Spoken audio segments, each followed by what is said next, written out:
See, unicorn is a mythical creature, right? It doesn't exist. Similarly, most unicorn companies are mythical because the moment you remove funding, they're dead. They cannot survive. So, which is why I keep talking about Earnicorns. Become a unicorn, no issues, but please make sure you're profitable. So, investors are now also ensuring the entire focus of these startups, these internet companies were growth at any cost. Don't worry, we will keep getting funded and we'll keep making a loss and we'll make up that loss through the money that comes in. That is the problem. That's a fundamental problem. And therefore, people did not even think about potentially making a profit. Here are two guys who are market leaders, absolute Earnicorns, and they say, best decision, no investor money. Here is one guy, clear market leader, best decision, multiple investor rounds. It's fascinating. And that's why I think this has been probably the best. This podcast is in association with the 10th edition of the Bangalore Business Literature Festival 2024. It is India's most attended and longest running business literature festival. The BizLit Fest celebrates and fosters the culture of reading, writing, and publishing business literature. Join us as we bring you heart-to-heart conversations with our esteemed authors and business leaders to inspire you with their insights and also maybe write your own book. Hi, in today's episode, we have with us Professor Dhruv Nath, who's a prolific author and angel investor, a mentor to startups, and a director with Lead Angels Network. Earlier, he was a professor at MTI Gurgaon and a senior vice president at NIIT Ltd. As an angel investor, he's invested in over 20 startups and mentored a few hundreds of them. Professor Nath has been a consultant to the top management at Glaxo, Gillette, Nestle, Indian Oil Corporation, Rights, Thermax, Bajaj Auto, Air India, among others, as well as to the Prime Minister of Namibia and the Chief Minister of Delhi. He's written 7 books so far, including the bestselling Funding Your Startup and Other Nightmares, The Dream Founder. His latest book is what we're going to discuss today, The Earnicorns, Stories of Rare, Profitable Unicorns.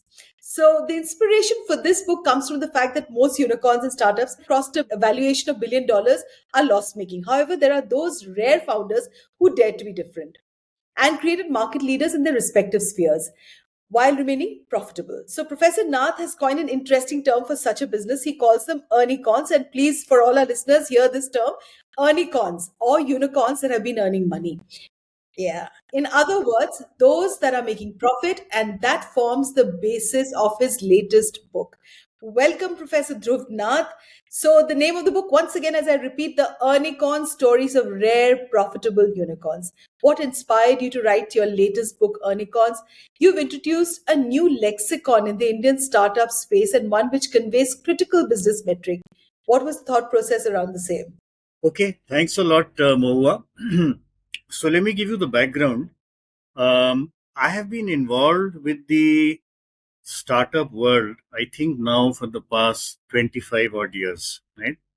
And, when the internet came in, what started happening was anybody in the internet business, if you're big, you grow bigger. If you're small, you get left out or you die in the process, right? And you've seen that happen in most cases. You've seen that in food delivery, where lots of people came in and now you have only 2, which is Swiggy and Zomato. Similarly, if you look at e-commerce, you got only 4 guys, although lots of people had earlier climbed onto this bandwagon. So everybody realized that with the internet, the key is to grow rapidly and come to a position of dominance, right?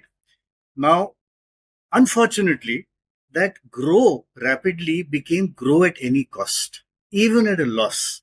So what these startups started doing was, we will grow, we'll keep making losses. And at some stage, when you're in a dominant position, at that stage, we will hopefully start making a profit. So investors also then tagged along. They said, yes, we want to invest in companies which are likely to be dominant players, and therefore we are willing to invest in companies which make a loss. So it became growth at a loss, and that is how you had all these unicorns coming up.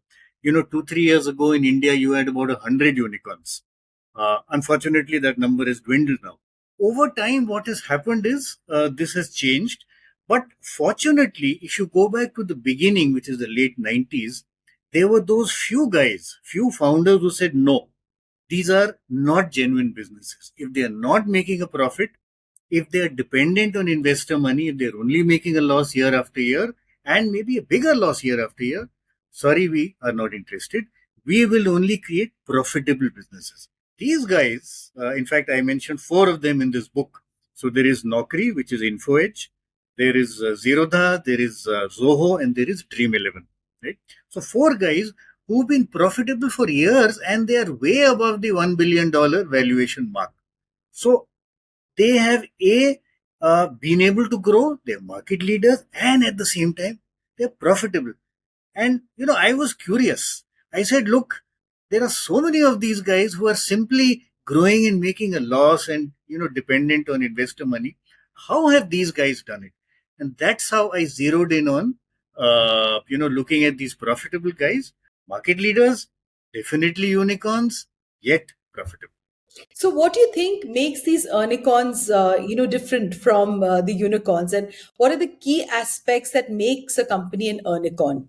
So, Mohua, there are a few standard things. There are many of them, but I'll mention a few key ones, and I'll share a couple of examples from the book.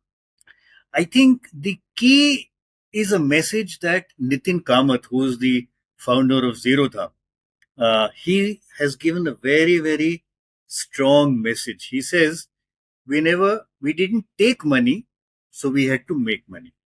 Okay. So all these guys, first of all, they are very clear, all these founders, we will make a profit. That's number one, right? That's the starting point. Therefore, all these guys translated that into meaning, we will run a frugal business. Okay. And I'll give you a couple of simple examples.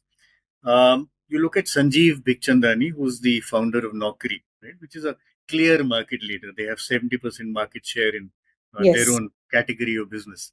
When he started in the servants' quarters above the garage in his father's house. And his father was a government servant. No money sloshing around. And he had second-hand computers, he had second-hand furniture, and when he had to make sales calls, when he had to meet potential clients, he would go around on an old scooter which was owned by his father. Right? Now that's frugality. That's frugality. And Sanjeev makes a very, very simple statement and a very powerful statement. He says, look, if you want to run a profitable business, it has to be frugal, and that frugality has to start with the founder. You have to show the way.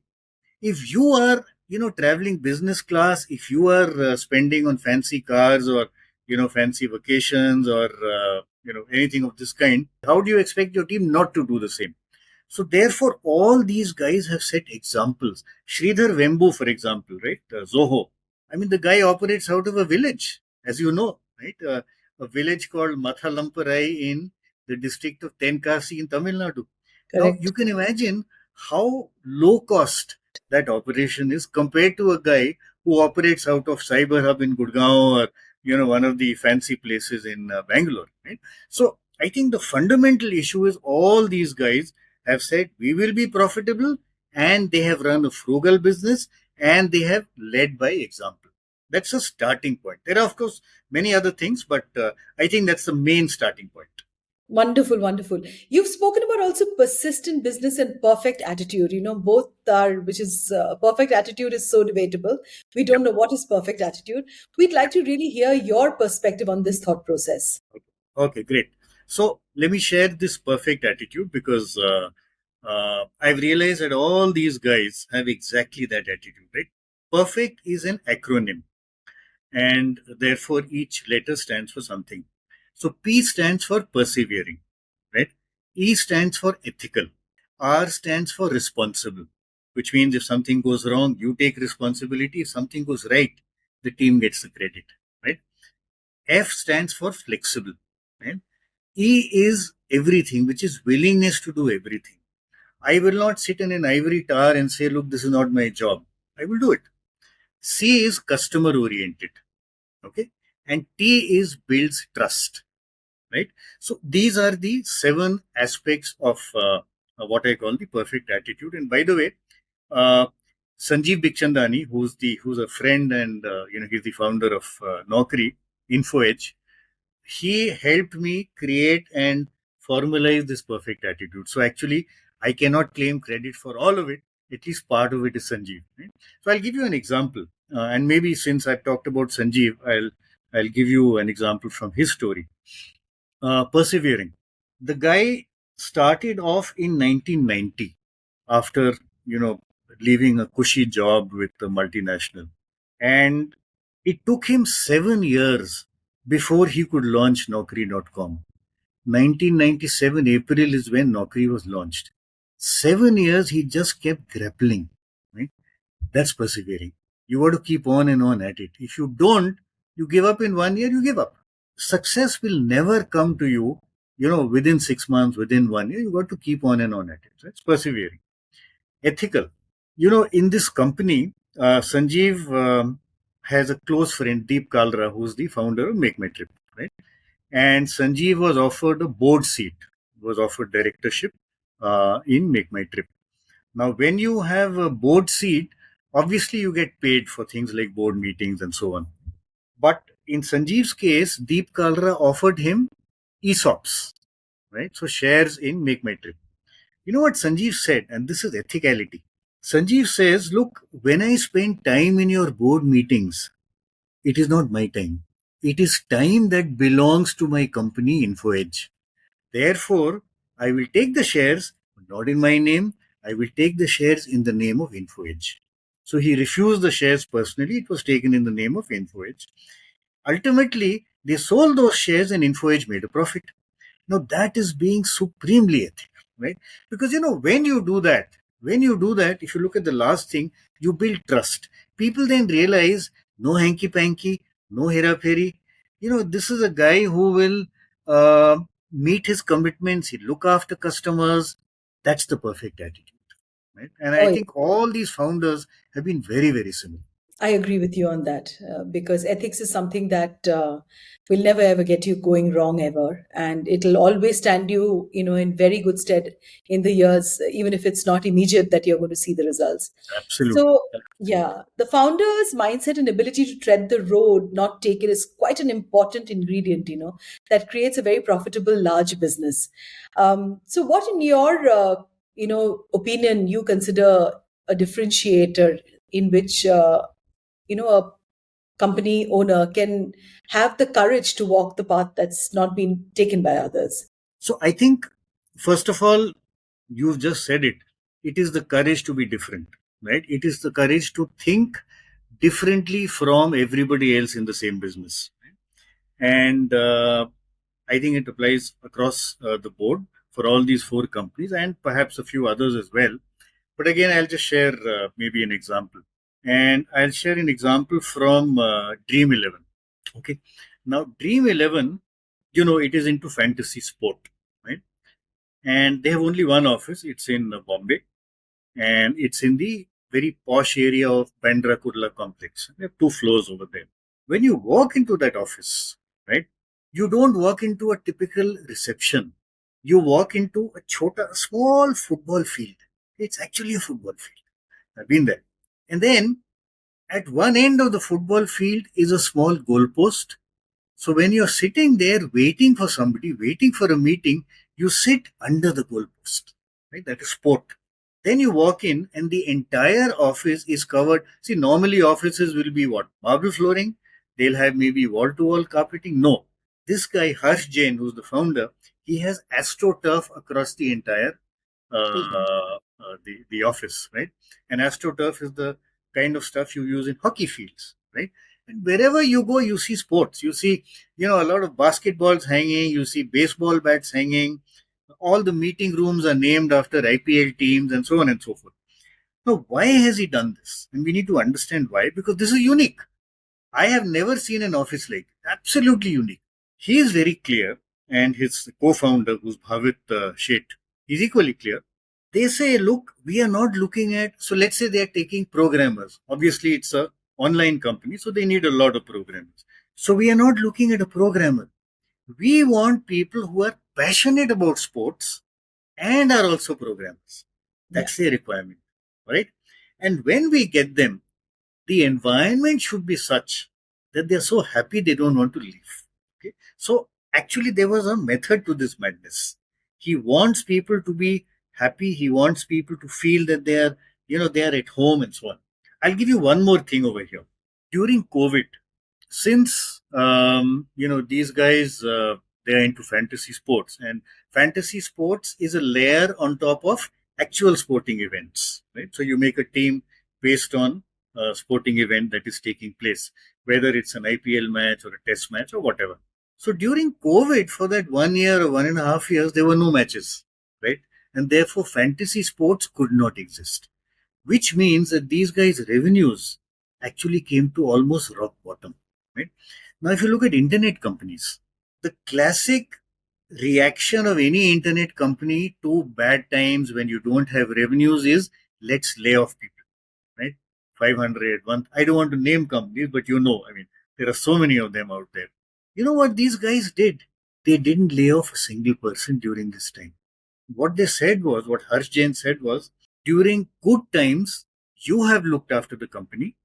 So during bad times, the company will look after you. Okay. So now let me step back. A, he's got people who are passionate about sports and he's given them a sports environment. And B, he really looks after his people. People begin to trust him. I get back to the perfect attitude. They trust him. They don't leave, right? The manpower turnover in this company is an Olympic record. I've never heard of it in an internet company. It's 4%. I didn't believe it. I asked 4 or 5 people independently. They all said 4%. People don't leave because they don't want to leave. They They love believe the this company is environment. their home, right? So now what happens? I keep talking about Earnicorns, profitability. What happens when, people are happy and they don't leave? A, they are productive. B, Yeah, you don't have repeated recruitment costs and repeated training costs. correct. Productivity goes up, costs go down, profitability, right?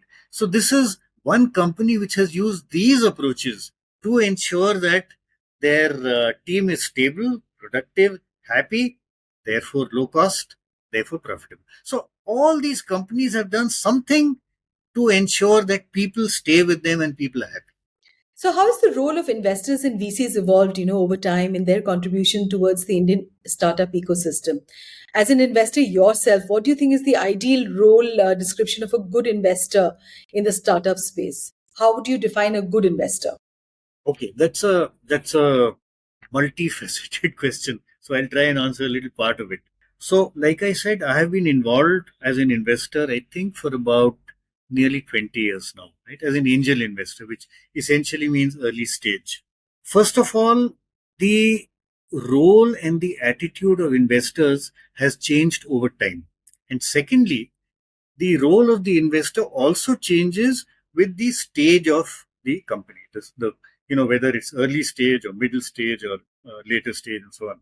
So if you look at what has happened to investors over time, initially most investors were, they were investing out of predominantly excitement.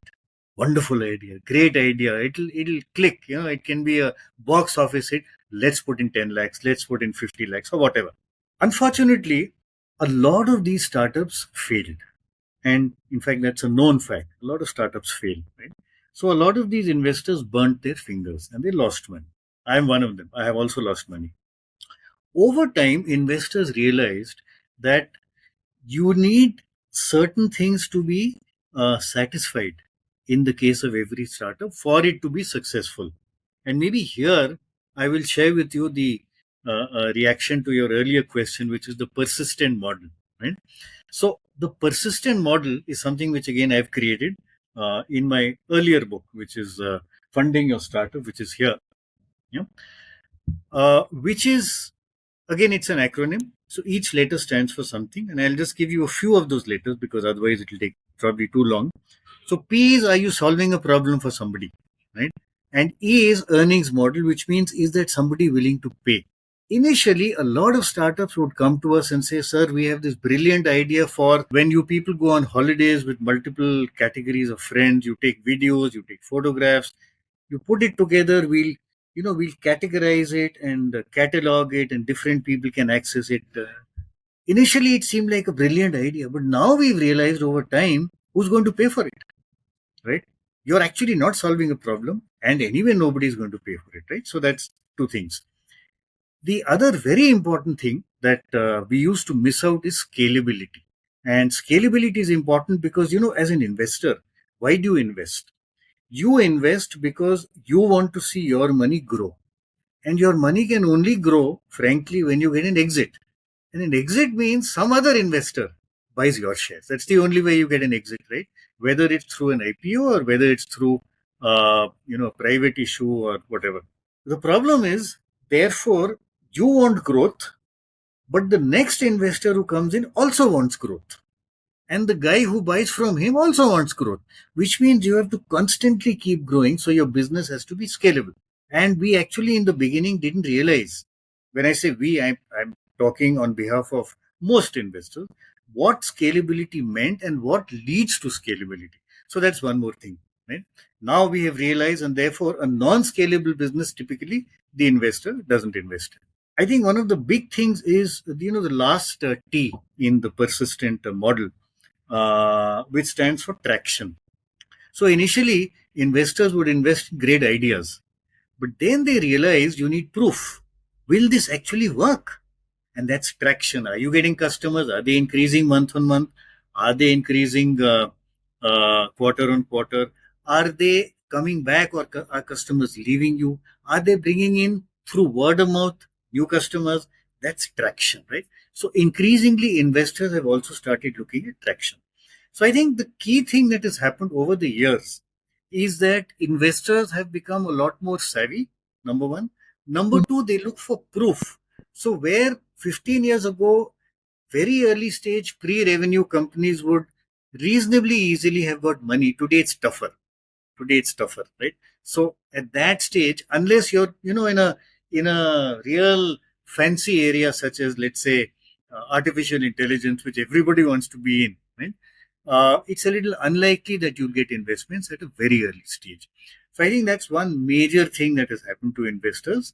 And the other thing which has happened to investors is, so I told you that investors had burnt their fingers, right, over the past many years. Not everybody, of course, many people did make money.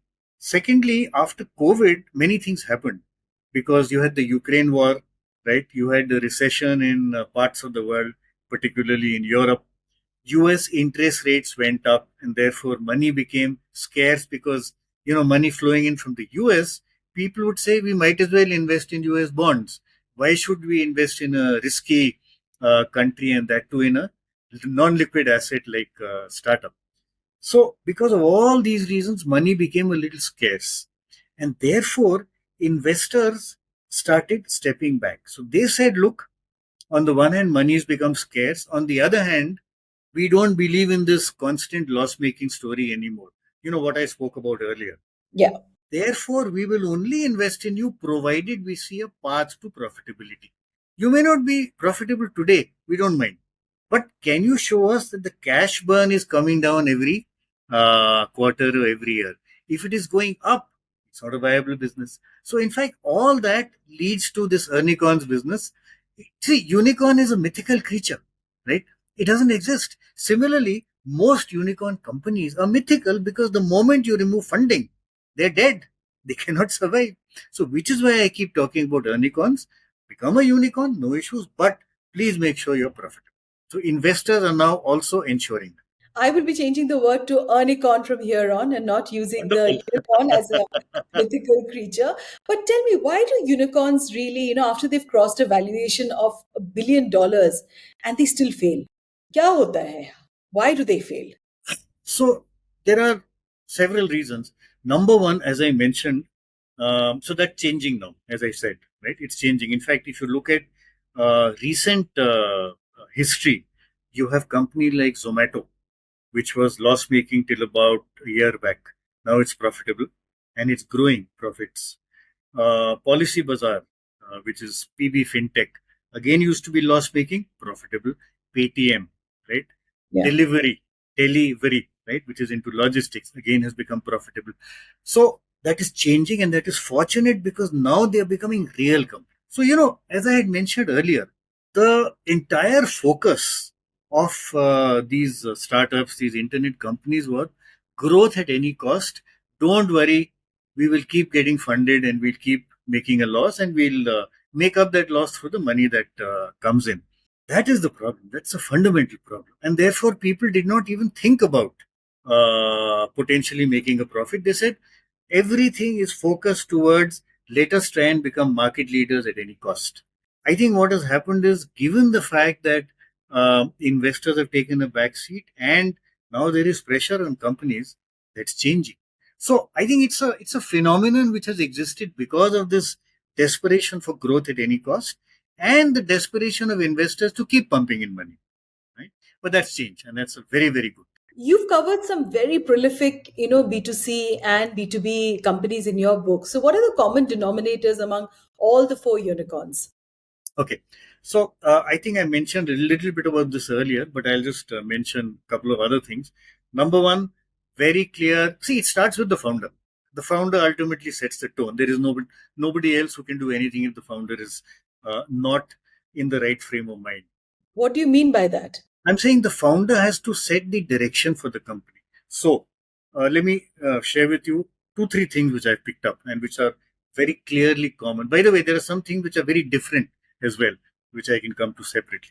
So I told you every founder was very clear, we'll run a profitable business, therefore we'll run a frugal business. That's number one. Number two, each of these founders is very clear they will look after their teams and they will make sure that their people don't leave, they are productive, they are happy, and that makes for a happy family. People don't leave, you don't have to spend on recruitment, and you are a very productive team. And I've already shared a couple of examples with you.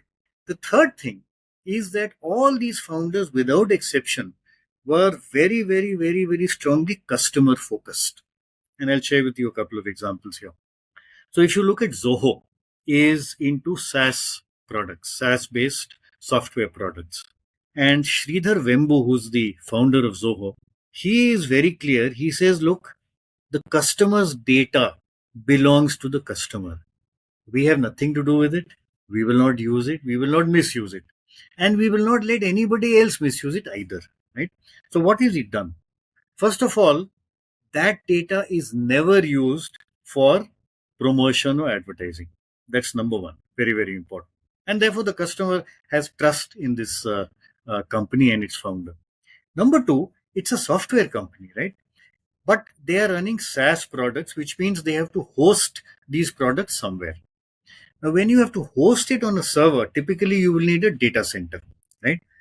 The problem is, if you have a data center, frankly, control has gone away from Zoho into the data center. You don't know what kind of security they have. Maybe there'll be a data leak there. So Sridhar said very clearly, look, I don't want this. Therefore, what he's done is, it's a software company, but they've created their own data centers. And they've said, look, we are now responsible for the customer's data. We will ensure security, and customers are happy because they know they only have to deal with one person and there are no multiple points from where customer data can be leaked out, right? So that's one example of customer focus. I'll share with you another example. I'll talk about Zerodha, right? Nitin Kamath. So Zerodha is into, as you know, stock broking, right? It used to be the biggest, although today Grow has probably passed it a little. Although in terms of number of transactions, volume of transactions, it may still be the biggest in the world. So Zerodha has a very cute feature which they call nudge, Nudg, nudge. And when I spoke to Nitin about this, he says, look, we are very clear, we are customer focused. We are not here only to make money. We want to keep our customer happy. If the customer is happy, he will come back to us. He will bring a few other people with him, and therefore our customer base grows. That's the only way we want to grow. So what Nudge does is, there are a lot of these traders. See, today what has happened is, or not just today, if you look in the last 8 or 10 years, the stock market has become there is so much fascination, right? Everybody wants to try his hand and everybody picks up tips from here and there. One unfortunate thing which people do is they don't do enough research and they don't understand the market, right? So typically a lot of these people will invest in what are called penny stocks. A penny stock is something which may be trading at, let's say, 3 rupees, 2 rupees. Okay. And the investor or the trader says, look, it's at 2 rupees, 3 rupees. How much lower can it go? I'll buy 10,000 shares. Right. You know what Nudge does? Nudge tells this guy, don't invest in this. It's a very risky trade. Now, look at the attitude of Nitin. And that's why I say it has to start with the founder. Nitin's attitude is, if this guy were to do the trade and buy this penny stock, Zerodha would get brokerage. They will make money. But the customer will not be happy. Now, because Nitin is showing him this, these inputs from Nudge, the customer is happy. The customer trusts Zerodha and therefore doesn't want to leave Zerodha. Right? So I think this customer focus is something which I found across the board. So I would say this attitude will make a profit, run a frugal business, look after your people, build teams, good high performance, happy teams, make sure they don't leave, and customer focus. I think these are some of the top few things which are common. There are others, of course, but I think these are the top few. So you basically spoke about ethics, and that if the person has the ethics, they take that forward through the team and to the customer and to everyone ahead. So India is home to 112 unicorns as per the latest reports. What can our unicorns learn from Earnicorns in driving sustainable growth in their business segment? I think, the lessons which I have put down in the book, they're universal lessons. The fact that you have to treat, this whole perfect attitude. Ultimately, you have to build trust in people, whether it is your people, your partners, your customers, whatever, right? Now, I don't want to name companies, but you're aware of one company which has gone into a real mess. It's Bangalore based, as you know, right? Yeah. In the edtech space. And I don't want to give any more hints because customers have stopped trusting them. Their shareholders have stopped trusting them, right? They say, look, we want to take over. We can't trust you anymore. And there have been a lot of similar cases. So ultimately, there are these common factors which these four unicorns, which I have studied and put down in the book, they have followed.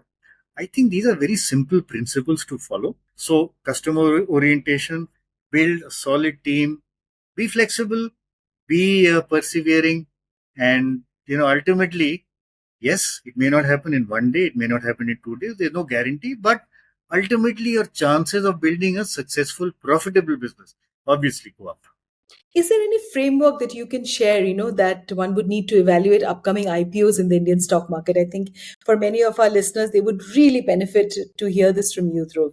Okay, since you're talking of IPOs, so first of all, that's not my area because I have been involved in companies where the investment is private, right? IPO typically happens when a company is fairly large in size, in revenues and so on, and therefore you need public money and so on. I would say the framework that I have talked about, it's actually no different, right? Is the company solving a problem for somebody, right? Is it earning money? If it's a loss-making company, don't, right? Is it growing? Now, we are not looking at later stages, typically where the IPO comes in. You're not looking at 100% growth in a year. You're looking at maybe 20%, 25%, but potentially is there room to grow, right? The S in the other S in persistent is size of the market. So, are you operating in a large market or is it a market which is restricted and therefore you can't grow too much? Right? Do you have an entry barrier? Very, very important. If you have an entry barrier which keeps out competition, that means you need something unique, which is the I. The I stands for innovation. Then it's great. If you're doing what everybody else is doing, then big deal. It's a commodity business, right? But are you doing something different which the other guy cannot copy? That is the kind of company you need to get into. So all these become important, which means my model essentially stays. I think picking up from perfect attitude, the one thing I will add is, are the founders ethical? Are they following good, solid corporate governance practices? So, for example, if they are always delaying their shareholder meetings, their AGMs, if they're always delaying the reporting to the government, right? That's bad corporate governance. If they are appointing suppliers who are family members, that's terrible corporate governance, right?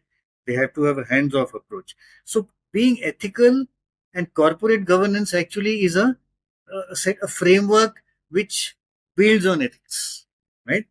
And that is the only way you can build trust in everybody, which includes the investor. And I would say look for things like this. Amazing. So, why do you think India will see more Earnicorns in the future? And what is driving the change in the founder's mindset? So there are two parts to this. Number one is the size of the opportunity, right? If you look at the US or you look at developed countries such as Japan or Germany, these the richer Western European countries, right? A lot of what had to happen has already happened, right? In India, there is a lot of scope still. For example, in tier 2, tier 3 towns and villages, right? Huge opportunity. I'll give you a very simple example. There is a company that I have personally invested in. It is called Agrix, Agrix. It's a very interesting model that these guys have. Urban company provides services to households in cities, right? So they'll provide electrician services, beautician services, carpentry, plumbing, etc., etc. There are three guys who are actually from farming families in rural Bihar. Okay, three guys. And these guys said, this is a good model. Can we adapt it and implement it in our villages? Right? Now, in the village, you don't need beauticians, you don't need electricians, you don't need plumbers. In any case, you'll probably, draw water from a well. But what do you need? The farmer typically needs to plow his field, right? Yeah. He needs to do harvesting, he needs to do spraying of pesticides, fertilizers, etc., etc., etc. Now the rich farmers have their tractors and their harvesters and all that, but the small farmer, the small and marginal farmer, and India is predominantly small and marginal farmers, right? He cannot afford all Absolutely. this because his land holding is just too small. Right? What these guys have done is they have adapted the urban company model and they said, okay, we'll provide farming services. So you want your field plowed? Tractor services. You want it harvested? Harvesting services. You want fertilizer to be sprayed? Fertilizer will be sprayed. And all you have to do is call us or, through an app, you talk to us and we'll come for half a day or one day and we'll charge you for that one or half a day. No tractor to be bought, no skills required because with the tractor, we'll send the guy who operates the tractor. Now, can you imagine? I just shared one example. Look at the opportunity. Across the country, we have small and marginal farmers who are just begging for this opportunity. In fact, I know a lot of state governments which are desperate. They have talked to this guy and said, look, please come to our state as well. But he's sound, he's sensible.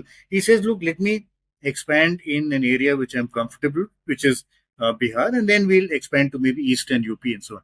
So the opportunity is huge, right? Across the board. And it's not just here, healthcare, education, a huge amount of opportunity, right? Oh, yes, That's one absolutely. part. And the second part, obviously, is that now you will grow, but you will not get money from investors till you show a path to profitability, which means you'll move towards Earnicorn status. And I don't think there is a choice. You have to run real companies. I remember Rakesh Jhunjhunwala, unfortunately, he passed away 2 years back or 3 years back. He once made a very brilliant statement. He says, I can't I can't understand this. How can your profits be equal to the next round of funding? I mean, your profits have to come from within the company, not from outside. So people have begun to realize this. They've realized that investor support is not available for continuously loss-making unicorns or whatever, Sunicorn or whatever they are. And therefore, everybody is moving towards the path to profitability. So it's going to happen. And it's a very, very good thing because then these will be real companies, not mythical entities. I'm going to ask you a tough question. You've authored so many books. Which has been your favorite so far? Lots of them. I would imagine this one because it's so unique. It is so unique because I never knew all these things. So, for example, if you look at Nitin Kamath, so let me give you an example, right? Two of these companies, Soho and Zerodha, never took any funding. Nitin said, if we take funding, we cannot be nimble, we cannot take quick decisions, and to survive in this kind of industry, you have to be quick. You cannot go to, the investor with an Excel sheet and then he gives you 30 different kinds of feedback and then you come back and rework. No, we don't have that time. So that he was very clear. He said, we don't want money, and that's a very good decision we take. Wembu of Zoho similarly said, we don't want investor money because then the investor gets involved in running the company and I don't have freedom. I Yeah. want the freedom. So, for example, the investor might say, and one investor has told him, he says, look, I want an exit in 7 years if I put in money. Sridhar says, how can I guarantee an exit? You may get it, you may not get it. But if that is the condition you're coming with, sorry, I don't want it. So both of these guys were very clear, no investor money, and both of them said it was one of the best decisions they had taken. Now switch to Dream 11. Harsh Jain, young guy, I think now he must be about 40. He says he took investor money 8 times. And he says one of the best decisions I have taken is to take investor money. And you know why? He says, I didn't know how to run a business. He's very frank. He's very open about the fact that he didn't know how to run a business. He said, look, my investors, particularly the early investors, gave me a lot of guidance, a lot of direction, and therefore helped me to build this business. I'm very grateful to them. This is one of the best decisions I've taken. So it is so fascinating. Here are two guys who are market leaders, absolute Earnicorns, and they say best decision, no investor money. Here is one guy, clear market leader, best decision, multiple investor rounds. It's fascinating. And that's Amazing. why I think this has been probably the best. What do you hope that readers are going to take away from Earnicorn, the book? So I think, let me categorize readers. Anybody who's running a company, and today you have, I mean, even college students, many colleges, I would imagine all colleges, you have kids in their second year, third year, they are actually creating startups. They may Yes. not know how to run a business, but they're actually creating software or hardware or whatever. All of these guys can learn from these classic market leading companies how they had a very tough time in the beginning. All of them did. Dream 11 did, Naukri did, Zero. Everybody had a tough time. How they came through it, how they followed these simple principles, and how they built profitable companies. So anybody who's a potential founder or an existing founder, whether it's a large founder, large company, small company, everybody can learn from these guys, just as I have, right? Secondly, anybody who has any interest in business, because a lot of what these guys have done, right, applies to not only startups, but it applies to any company. So what Nitin Kamath did, see, he never did any marketing. He never spent on marketing. He spent on keeping the customer happy. And in the process, he got more and more customers and he's been the market leader. So that is something anybody in business, whether you're a corporate executive, whether you're running your own show, an SME, it doesn't matter. So anybody who has any interest in business, potentially, I think, can learn a hell of a lot from this. And if nothing else, it's a fascinating story of a few founders who are absolutely wonderful people and very. I mean, the one thing that stands out in all these guys, and I've met all of them. One thing that really stands out is humility. They've reached where they have, but the humility is hard to believe. Thank you so much, Professor Dhruv Nath. And it's been a fantastic conversation. And, I've just really traveled with you in this entire, journey of yours of meeting all the authors and meeting all the business leaders and the books that you've written. Thank you so much. And look forward to meeting you in person at the Business Literature. Absolutely. Yeah. Thank Thank you. you so much for having me here, and I hope people can learn from these fantastic founders and their companies. Catch the amazing business leaders and authors who will be speaking at the Bangalore BizLit Fest 2024 at the Catholic Club on 14th September. You can register by 10 a.m. to be part of the specially curated Bangalore BizLit Fest 2024.